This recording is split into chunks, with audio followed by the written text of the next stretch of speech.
Balık çiftlikleri, deniz balıklarını yetiştirme amaçlı kurulmuş, denizin kıyıdan 1 mil açığında bulunan ticari balıkçılık yerleridir.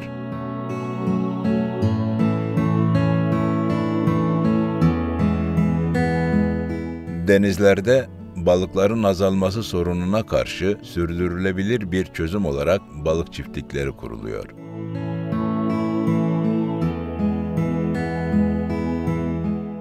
Balık çiftlikleri her geçen gün deniz ürünlerine yükselen talebi karşılamak için doğru bir yöntem mi, yoksa dünyaya yeni bir tehdit mi tartışılıyor.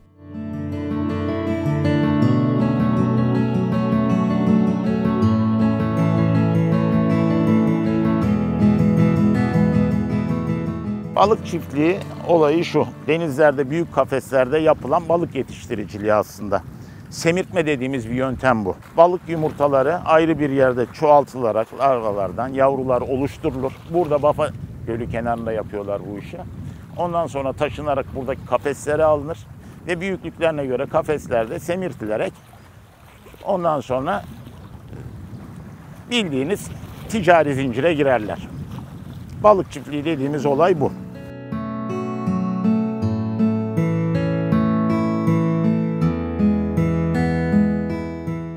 Balık çiftlikleri aslında tabii çok masum ve çok yararlı kuruluşlar olarak görünse de bu kuruluşların 1980'li yılların başlarında çok kontrolsüz olarak ve kıyılara çok yakın kuruldukları ve bu koyları kirlettiklerini biliyoruz. Şimdi bu koyları kirletmeye bunlar başladıkları zaman bizim de o zaman ciddi bir itirazımız olmuştu. Çünkü bütün koylar ve koyların içleri, çevresi kirlendi. Şimdi biz bu kirliliği sadece koylarla bir sınırlı olmadığını ve bunların zaman içerisinde taşınacağını da söyledik, bu kirliliği. Sonra bu konuda neden sonra yetkililer devreye girdi ve bu balık çiftliklerinin koylardan çıkarılma işlemi başladı. Şimdi o arada bu balık çiftlikleri genellikle balıkçılar tarafından küçük işletmeler olarak kurulmuştu. Ancak açığa alınma sürecinde bakanlık tarafından tabii ki daha büyük paralar, bu balık çiftliklerini sabit tutmak için daha büyük sermaye gerekti. Şimdi bu sermayeyi bulamadıkları için pek çok insan kendine ortak aldı. Bunların büyük bir çoğunluğu da yabancı ortaklardı. Özellikle Yunanistan ve farklı ülkelerden de ortaklar bularak büyük şirketler kurduklarını biliyoruz. Şimdi bakanlık bu işi koylardan çıkarırken özellikle Menderes Havzası'nda, Menderes ve Milli Parkı'nın karşısına düşen alanda çok büyük bir yerde hepsini toplamaya karar verdi.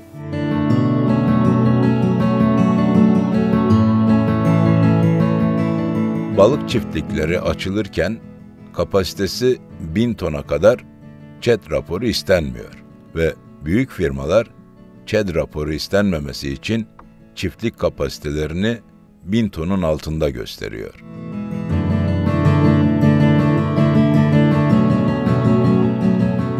Balık çiftliklerinin kapasitelerinin düşük tutulmasıyla birlikte irili ufaklı birçok çiftliğin kurulması sonucu denizde sanayi noktaları oluşuyor. Sanayide vahşi balık yeminin kullanılması ve atıkların denize bırakılması sonucu hem denizde hem de karada kirlilik oluşuyor.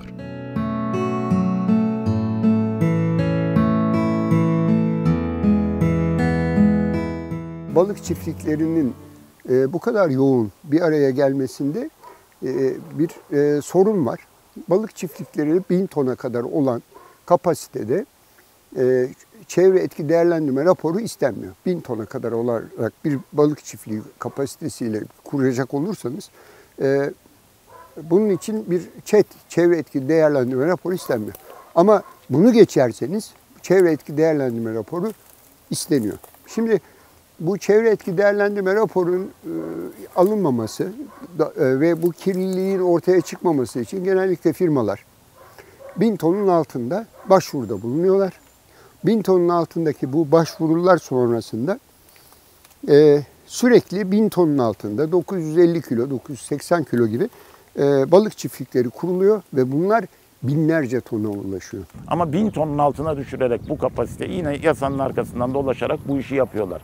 Ama aslında en başta da söylediğimiz gibi yapılması gereken 1000 ton, 1000 ton, 1000 ton gibi 10 tane balık çiftliğini yan yana kurup 10 tanesinin toplamının 10.000 ton edeceğini bizim gözümüzden saklamaya çalışan bir bakanlıkla karşı karşıyayız. Yasalar buna göre düzenlenmiş durumda. ÇED olumlu kararının olup çıkıp çıkmadığını, içeride bakanlıklarda neler olup olmadığını bilmiyoruz. Artı şöyle de bir hikaye var. Sonuç itibariyle mevcut balık çiftliklerinin şu andaki potansiyelini bile bilmiyoruz şu anda.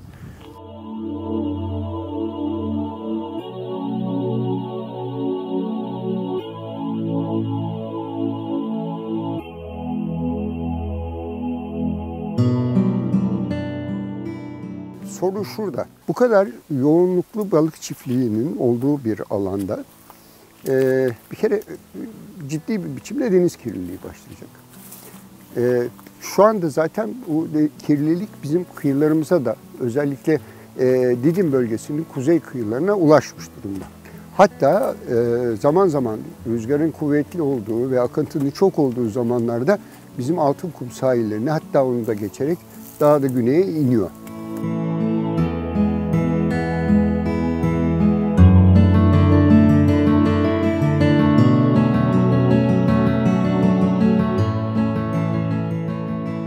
Çiftlik balıklarının bulundukları alana dışkılarını bırakmaları sonucu deniz yatağında oluşan yoğun kirlilik deniz hayatının yok olmasına sebep oluyor.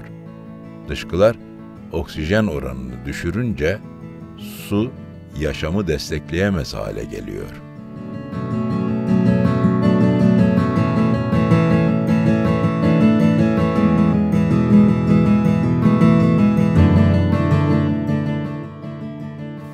Ton balık, 100 milyon kilo balık eder. 100 milyon kilo balık, her bir kilonun içinde 4 balık olduğunu varsaysak 400 milyon kilo balık eder. 400 milyon tane balık eder. 400 milyon balığın her gün 2 defa dışkıladığını düşünsek 800 milyon partikül sadece bu hayvanların metabolizması nedeniyle doğaya salınıyor. Bunların yemleri için, ki bunlar yağlı, antibiyotikli ve vitaminli yemler, bunlar tamamen yer altına çökeliyor. Balıkları yemediği miktar yer altında. Bu atıklar tamamen oksijeni yok ettiği için doğal yaşamı da yok ediyor. Bunların kurulduğu alanın altında Poseidon çayırı gibi denizi temizleyen, bizim Poseidon çayırı dediğimiz bitkiler var.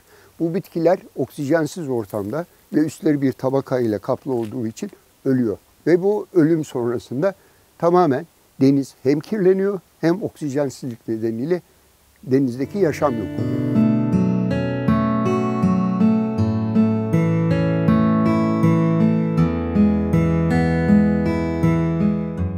Balık çiftliklerinde yetiştirilen balıkların besin değerinde kat be kat düşüş olduğu bilinmekte. Çiftliklerde yem olarak mısır, soya ve çok az miktarda omega 3 kullanılıyor. Yem olarak kullanılan balıklar genellikle ekonomik değeri yüksek olmayan ancak ekosistem değeri parayla ölçülemez değerde olan küçük balıklardan oluşuyor. Ekosistem değeri yüksek olan bu balıkların avcılığa dayanamayacağı, bu durumun ise deniz ekosisteminin çöküşü anlamına geleceği söyleniyor.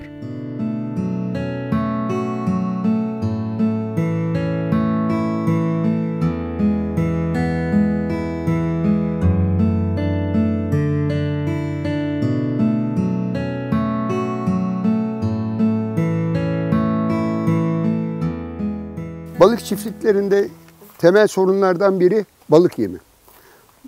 Bu balık çiftliklerin kapasitesi arttıkça balık yemi üretimi için doğadan balık toplanıyor. Balık çiftliklerinde kullanılan yemlerin vesairelerin ve bunlarla ilgili iştah açıcıları olsun, antibiyotikler olsun, sağlıklı kalmaları için kullanılan ilaçlar olsun, bunların hepsi deniz tabanına çökelmekte. Genelde bildiğimiz şöyle bir olay var. Yıllık 1000 ton kapasiteli bir balık çiftliğinin günlük ortalama yem tüketimi 5 ton. Bu 5 tonun %10'u fire, balıklar tarafından yenmeyen ve artı %10 da dışkı vesaire gibi şeylerle direkt deniz tabanına çökelen miktar. Yani 5 tonun direkt 1 tonu aslında direkt deniz tabanına çökelen şey. Deniz tabanına bunlar çöktüğünde şöyle bir olay oluyor. Burada deniz altında aslında balıkların yuvarlama alanları olan deniz eriştelerinin vesairelerinin ve deniz altındaki habitatın üzerinin komple bir kir tabakasıyla kaplanması ve sonuçta da deniz altında canlılığın yok olması anlamına geliyor. Ayrıca balık çiftliklerinin kurulduğu alan Büyük Menderes alüvyon alanının hemen çıkışı zaten. Büyük Menderes'ten gelen kirlerle beslenen balıkların ne kadar sağlıklı olacağını da siz düşünün. Artı bu balıklar zaten GDO'lu yemlerle beslendikleri için ayrıca bir risk unsuru.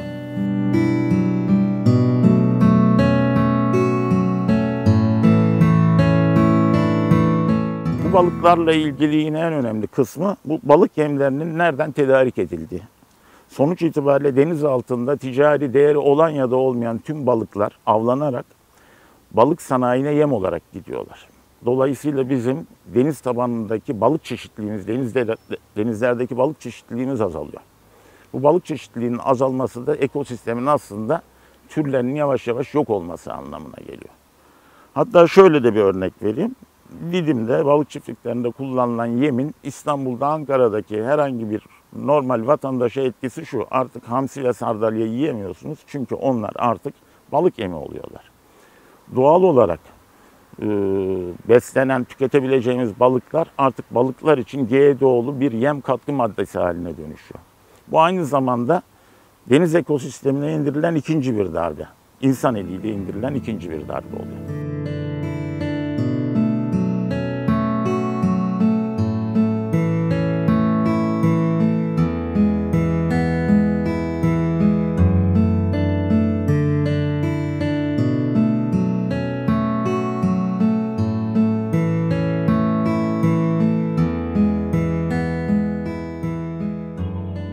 Türkiye'de orkinos biz tüketmiyoruz. Bunların hepsi Uzak Doğu mutfağına sushi için gidiyorlar. Ama sonuç itibariyle burada yetiştiriliyorlar. Bizim denizlerimizdeki canlılar bunlara yem oluyor. Bizim denizimize bırakıyorlar kirlerini. Tüm atıkları burada kalmak suretiyle bunlar pazarlanarak Uzak Doğu'ya gönderiliyor. Bizim burada bir kazancımız var mı? Yok. Kazananlar firmalar ve ulaşım gücü olan tüketiciler. Bu anlamıyla bize burada herhangi bir faydası yok. Bu kadar yoğun balık çiftliğinin kurulmasının nedenini Türkiye'nin balık ihtiyacını gideriyoruz, doğadan toplamıyoruz diye gösteriliyor. O öyle söyleniyor. Ancak şu var, bunların büyük bir çoğunluğu ihracata gidiyor. Türkiye iç pazarına girmiyor. Ancak ihracat tıkandığı zaman giriyor. Dolayısıyla bu alan tamamen bir para kazanma, rant elde etme alanı oluyor.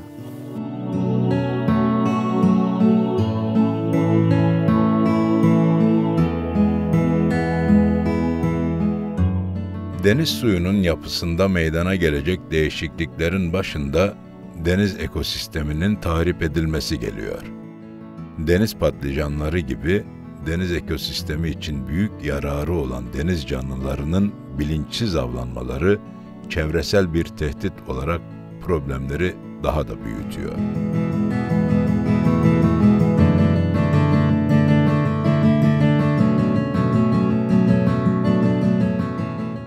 Denizlerde adeta gönüllü temizlik fabrikası olarak bilinen deniz patlıcanlarının avlanması ile deniz kirliliği artış gösteriyor. Bu artışı durdurabilmek için bilinçsiz avlanma ve çiftliklerin kontrolsüz yapısının bitirilmesi gerekiyor. Ancak mevcut yapı bu yaklaşımdan çok uzakta.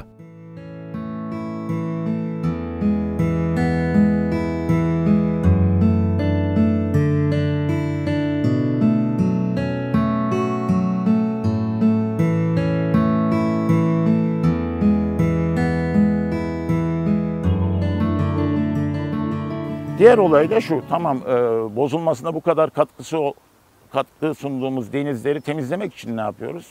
Bir şey yapmıyoruz, tam tersine temizleyecek olanları da avlıyoruz. Deniz patlıcanları buna bir örnek. Deniz patlıcanının avlanmasının yasal olarak izin verilmesi, kota belirlenmesi ayrıca çevresel bir suç. Ve belirlenen kotaların ne kadar uygulanıp uygulanmadığını denetleyen mekanizmalarında olmadığı bir gerçek. Herkes tarafından bilinen bir gerçek. Odanın içindeki fil gibi herkes görüyor ama bu konuda sesini çıkartmıyor. Hatta çok ilginç haberlerde falan görüyorsunuz. Kamyonlarla yakalanan deniz patlıcanları oluyor transfer edilirken. Demek ki biz bu avcılığı kontrol edemiyoruz. Kısacası denizin kendisini temizlemesinin bile önüne geçiyoruz.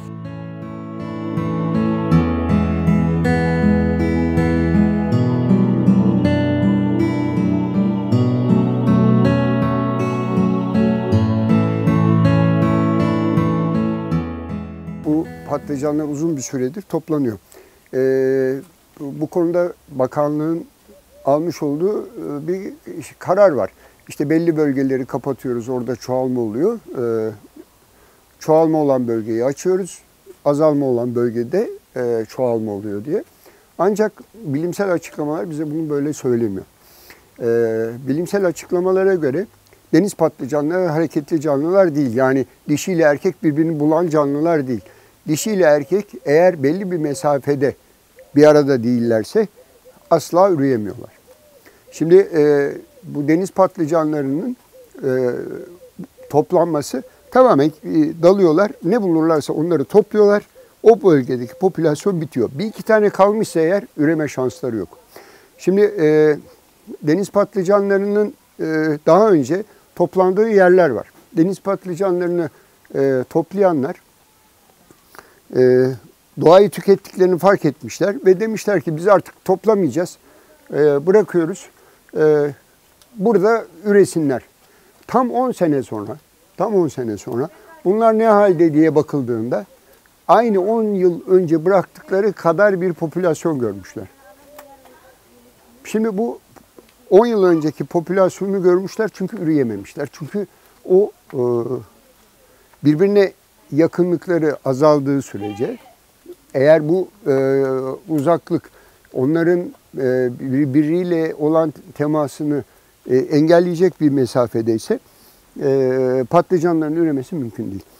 Şimdi onlar da oturmuşlar deniz patlıcanlarını üretiyorlar. Sadece denize salıp denizdeki yaşamın devam etmesini sağlıyorlar. Şimdi biz tam tersini yapıyoruz. Biz deniz patlıcanlarını vahşi bir şekilde topluyoruz. Üstelik de kota uyguladığımızı söylüyoruz. Böyle bir kota da yok. Çünkü bu kotayı denetleyen kimse yok ortada. Kotayı böyle koruyormuş gibi söylüyoruz ama o kotaları denetleyen kimse yok. Şimdi bu patlıcanlarla ilgili yasaklanan bölgelerde avcılık kaçak olarak devam ediyor. Bunları denetleyen kimse yok. Zaman zaman eğer yakalanıyorsa bile yakaladıkları miktar ve el konulan tekne ve ağlar ve teçhizat onların kazançları yanında devede kulak kaldığı için insanlar kaçak avlamaya devam ediyorlar.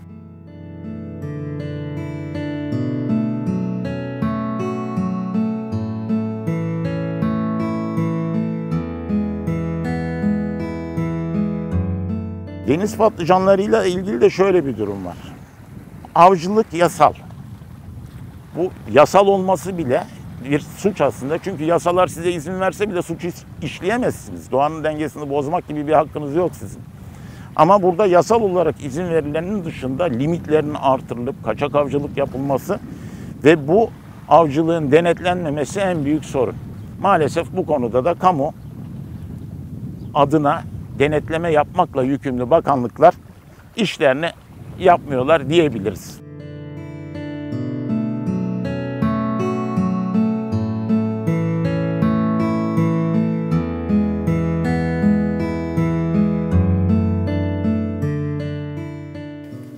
Ben 1980 yılından beri burada dalıyorum.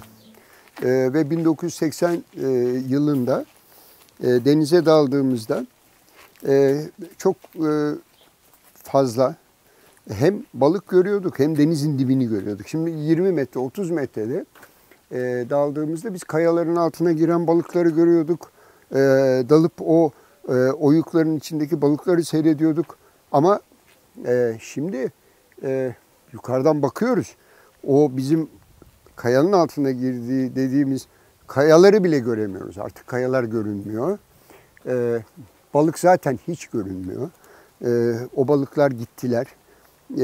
O balıkları biz yem olarak avladık. Biz onları trollerle avladık. Biz kirlettik, kaçırdık. Şu anda denizin içi bazı yerlerde işkembe çorbası gibi. Tabiri böyle, yani mazur görün ama böyle. Şimdi henüz plajlarımızda, yani Didim'in plajlarında bu kirlenme görünmüyor. Ama biraz açığa çıktığımızda özellikle balık çiftliklerinin akıntısı, balık çiftliklerinin atıklarının geçtiği alan, Menderes kirliliğinin geçtiği alanda deniz ciddi bir kirlilik içerisinde.